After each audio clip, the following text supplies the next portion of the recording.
I know it's a really weird place to start when you're working with your buyers, but we're actually going to start talking about the second step inside of your ideal buyer's process. It's the buyer's consultation. Now, at this point, here's what's happened in your buyer's real estate journey. Maybe they've signed up on a site. Maybe it was a friend or family member of a past client. But if somehow come into your sphere and we've had that very first initial point of contact conversation where we've figured out, FORD, family, occupation, recreation, dreams, or some people call it the LP mama, is it location, price, motivation, approved mortgage amount, they're working with an agent. We've got the basics down. What's the next step? It's like a dog chasing a car. We caught it. What do we do next? Well, buyer's consultation. So this is your first chance to sit with them, whether it's belly to belly, eyeball to eyeball. It could be in a coffee shop. It could be remote, which is something that we started doing in 2020. So during the pandemic, we actually switched from in-person buyer's consultations to a more structured approach of Google Meets and Zoom. Now, what that allowed us to do is, again, get eyeball to eyeball without being in the same room. So it cut down on the amount of running around that we used to do because it's super, super easy. Half the time, we probably weren't even wearing pants when we were doing the buyer's consultation. That's a whole nother video. So the buyer's consultation, I want to talk about the main purpose. The main purpose of this is to build rapport with the other party. Yes, we're going to be discussing some next steps, but build rapport with the other party. You should never be building rapport with the other party or other decision makers at the actual property. So I want you to picture this. Myself and my wife, Jennifer, we go look at a property for the first time, and my buddy, the real estate agent, comes running up. His job is to build rapport with Jen because he's never met her before. Jen wants that person to shut up because she just wants to enter the house and take it all in. There is a complete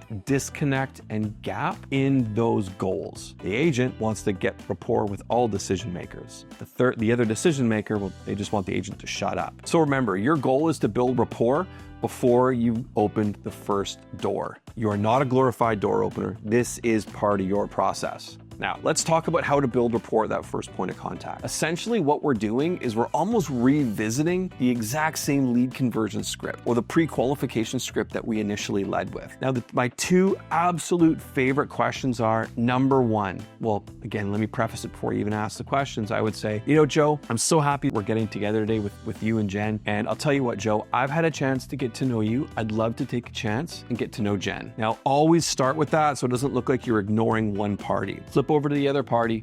Here's what it sounds like. Hey, Jen, it's really great to meet you. Let me ask you, what are you most excited about when it comes to this potential move? Because what you want to do is confirm that her why is the same as Joe's why. The next greatest question is this. Jen, let me ask you, if you walk through a home that ticked all the boxes, let me ask you, in your mind, logically, what would be the next steps that would have to happen for you to feel comfortable making a move? Uncover every single barrier early on. Those are two questions right from the lead conversion script that you need to lead with the other party. So remember, going into your buyer's consultation, really important, build rapport with the other party. That's step one. The second part of the buyer's consultation, now let me recap. Gone through, we've created rapport and trust with the other decision makers. Now what we want to do is start cementing what our process is, because this is what is going to differentiate us from everybody else. Remember, everybody knows 5 real estate agents. So how are you going to be elevated and remembered? It is through this stage of the buyer's consultation. One of the key pieces that you're going to cover is mortgage pre-approval versus pre-qualification, but setting up that team environment. What we want to do now is we want to ensure that before we go out and start looking at houses and start wasting our time, potentially, we want to have the conversation. Who have you talked to? Here's typically what it would sound like. So, Joe, Jen, I'm really excited to get started with you guys. The very first step is making sure that we've got a pre-approval or pre-qualification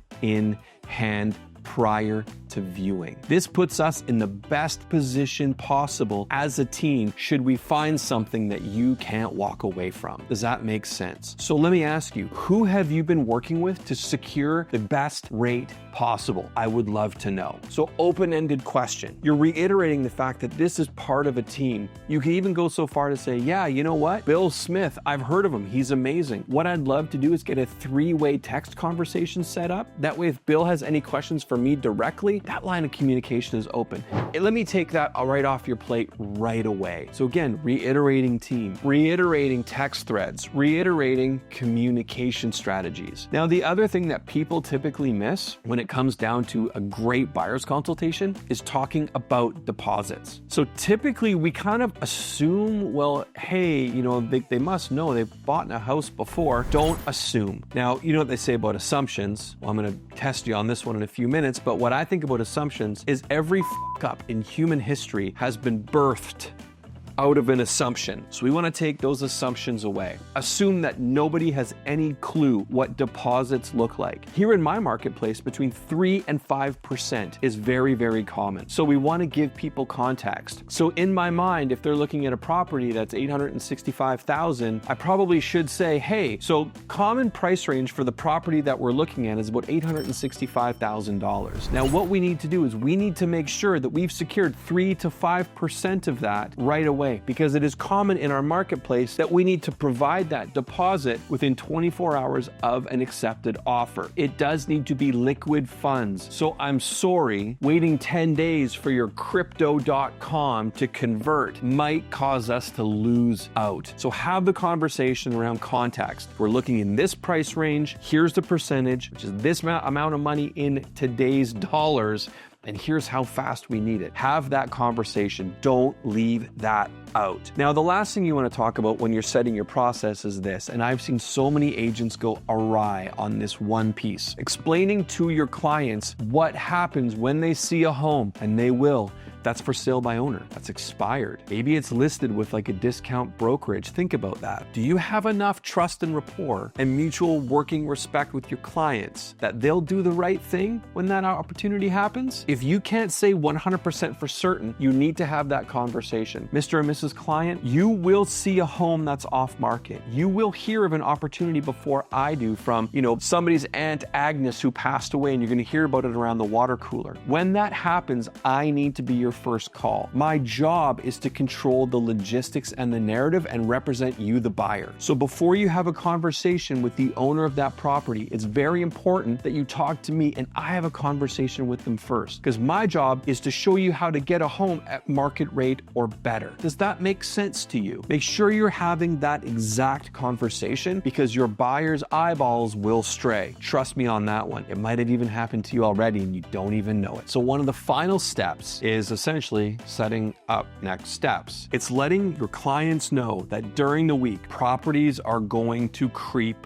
up. So when they do, what is the best time that they can sneak away and view the properties in a pinch? Now, the reason this is important is because you are now opening up a constant chain of communication with your clients. You're setting the standard that you're going to be belly to belly with them every single week. This prevents buyers from, again, meandering off, because so many times in so many markets, especially when there's not a lot of inventory, when you have that standing appointment with your clients, it's not even always about viewing the new properties that come up. Sometimes it's about recapping the properties that they didn't take advantage of and you talking about what happened. Hey, remember that home at 625 Main Street with the pink shag carpet? That actually ended up going for $30,000 over ask. I know you didn't like the carpeting, but here's something that's maybe comparable without that carpet. So what you're doing every week, you're getting in front of them, you're restating the plan, reconfirming the why, and adding a layer of context. Now, the final thing that you should be doing during your buyer's consultation, this is a bit of a hot take, it's a little bit controversial, so I'm gonna need you to think outside the box on this one, asking for a referral. I know. You telling me right now, yeah, Joe, like we haven't completed the transaction. Who am I to actually start asking for a referral? Now, what science, what psychology tells us is if you ask once, you are left in the dust. You wanna be asking for a referral where people are the most excited. See, here's the funny thing. I drive a Toyota Tacoma. I know it's like the least real estate related vehicle any human being can drive. Now, I started looking for a Toyota Tacoma about a year ago. When I first started looking, I was noticing every Toyota Tacoma on the street, all the different colors, all the different styles, and I started talking about it. Pretty soon soon I'd be driving with my kids and they'd say, Ah, check it out, it's a TRD black off-road Tacoma. they actually knew about it more than I did. Why? Because I talked about it. I opened up that reticular activating system. Well, we're doing the same thing in real estate. Ever notice that when you buy a car, all of a sudden you drive off the lot and you notice every other car? Well, now you're in tune. So this is what we want to do. We want to start that conversation early. And it's not about asking for a referral, not even a recommendation. We're leading with value. Kind of sounds like, hey,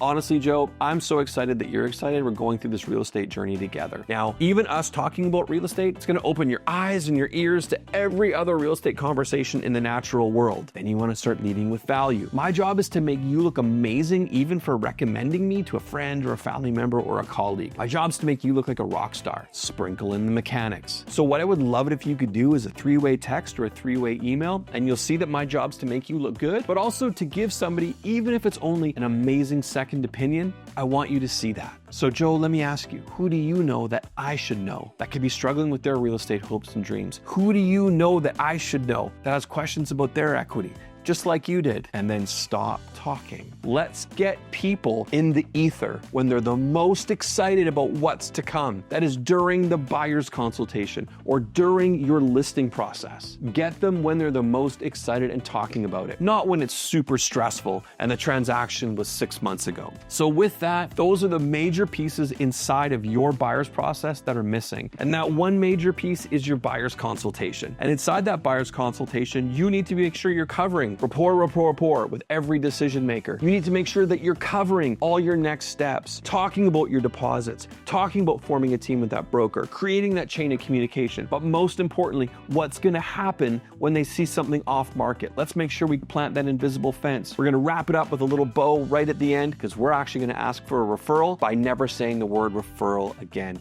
This should keep you at the top of your game and keep your skills elevated when dealing with your buyers. And if your buyers are ghosting you, the problem is you skipped one, if not all of these pieces inside your buyer's consultation. Don't be that glorified door opener. You don't need to be. You don't need to work 80 hours a week or more to be successful in working with buyers. Be strategic, work with intent. I know this is going to help.